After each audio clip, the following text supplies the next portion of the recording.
بسم اللہ الرحمن الرحیم والصلاة علی النبی الکریم وعلی آلہ وصحبہ اجمعین۔ قرآن پاک محفوظ کیسے ہوا؟ یہ تفسیر کا حصہ ہی ہے۔ کچھ مبادیات ہیں جو بعد میں تفسیر پڑھتا ہے تو اس وقت اس کو سیکھنا ضروری ہے تاکہ تفسیر پر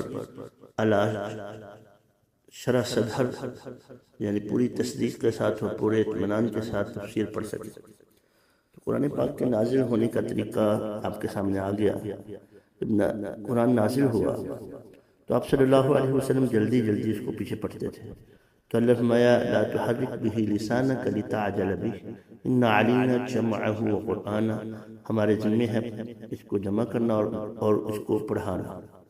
آپ صلی اللہ علیہ وسلم اپنی ذات مبارکہ کے اعتبار سے ہر سال جبریل علیہ السلام سے دور کرتے تھے، جتنا نازل ہو چکا ہوتا تھا اس کا دور کرتے تھے، سنتے بھی تھے اور سناتے بھی تھے۔ آخری سال 2 مرتبہ ہوا۔ پھر صحابہ کرام رضی اللہ تعالیٰ عنہ قرآن کریم کی تعلیم کے لیے اپنے آپ کو وقف کر رکھا تھا۔ حضرت عبادہ ابن صامت رضی اللہ تعالیٰ عنہ فرماتے ہیں جب کوئی شخص ہجرت کر کے مکہ مکرمہ سے مدینہ طیبہ آتا تو آپ اسے انصار کے حوالے کر دیتے تھے تاکہ ان کو قرآن سکھائیں۔ تو مسجد نبوی میں قرآن سیکھنے سکھانے والوں کی آوازوں کا اتنا شور ہونے لگا کہ آپ صلی اللہ علیہ وسلم نے فرمایا کہ اپنی آوازوں کو پست رکھو تاکہ آپس میں کوئی مغالطہ نہ ہو جائے۔ پھر کیا ہوا؟ ایک تھوڑی سی مدت میں صحابہ کی حفاظ بڑی جماعت تیار ہو گئی۔ اس میں خلفائے راشدین چاروں کے چاروں، حضرت طلحہ، حضرت سعید، حضرت عبداللہ ابن مسعود، حضرت حذیفہ ابن یمان، حضرت سالم مولا ابی حذیفہ، حضرت ابو ہریرہ، حضرت عبداللہ ابن عمر، حضرت عبداللہ ابن عباس، حضرت عمرو ابن عاص، حضرت عبداللہ ابن عمر، حضرت معاویہ، حضرت عبداللہ ابن زبیر، حضرت عبداللہ ابن سعید، اما جان عائشہ رضی اللہ تعالیٰ عنہ، اما جان حفصہ رضی اللہ تعالیٰ عنہ، اما جان ام سلمہ رضی اللہ تعالیٰ عنہن وعنہم اجمعین، ایک بڑی جماعت تیار ہو گئی۔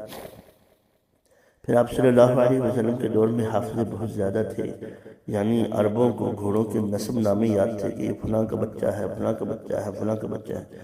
اسی حافظے کو استعمال کرتے ہوئے قرآن کو محفوظ رکھا۔ پھر کتابت وحی کے لیے آپ صلی اللہ علیہ وسلم نے طریقہ بنایا ہوا تھا۔ حضرت زید بن ثابت رضی اللہ تعالیٰ فرماتے ہیں کہ آپ کے لیے وحی میں لکھا کرتا تھا، جو وحی نازل ہوتی آپ صلی اللہ علیہ وسلم مجھے بلوا کر لکھوا لیتے۔ لکھنے کی کیا ترتیب تھی؟ مونڈے کی ہڈی پر قرآن لے کے خدمت میں آپ لکھواتے اور میں لکھتا جاتا۔ پھر قرآن پاک کے لکھنے کے لیے کتابت کی پوری جماعت تھی۔ خلفائے راشدین حضرت ابی بن کعب، حضرت زبیر بن عوام، حضرت معاویہ، حضرت مغیرہ بن شعبہ، خالد بن الولید، حضرت ثابت بن قیس، حضرت عباد بن سعید، یہ وہ لوگ ہیں جو قرآن پاک سے آپ صلی اللہ علیہ وسلم کے دور میں لکھا کرتے تھے۔ جب قرآن پاک کا کوئی حصہ نازل ہوتا تھا، حضرت عثمان فرماتے ہیں کہ آپ صلی اللہ علیہ وسلم فرمایا کرتے تھے اسے فلاں صورت میں فلاں آیت کے بعد لکھا جائے۔ اس زمانے میں کیونکہ عرب میں کاغذ کم تھے اس لیے قرآن کبھی چمڑے کے ٹکڑوں پر، کبھی کھجور کی شاخوں پر، کبھی بانس کے ٹکڑوں پر، کبھی درخت کے پتوں پر اور جانوروں کی ہڈیوں پر لکھی جاتی تھی۔ ہاں، کبھی کاغذ کے ٹکڑے بھی استعمال کر لیے جاتے تھے۔ یہ وہ ترتیب ہے جو آپ صلی اللہ علیہ وسلم کے دور میں موجود ہے۔ حضرت عمر رضی اللہ تعالیٰ عنہ جب مسلمان ہوئے تو بہن کے پاس لکھے ہوئے اوراق تھے جن کو پڑھ کے مسلمان ہوئے۔ یہ اس ابتدائی دور میں لکھا جاتا تھا۔ ہم یہ کہتے ہیں بعد میں لکھا گیا، بعد میں نہیں لکھا گیا، آپ کے دور میں ہی لکھا جانے لگ پڑا تھا۔ حضرت عمر 40ویں نمبر پر مسلمان ہوئے تھے، اس وقت کتابت موجود تھی۔ واللہ اعلم بالصواب۔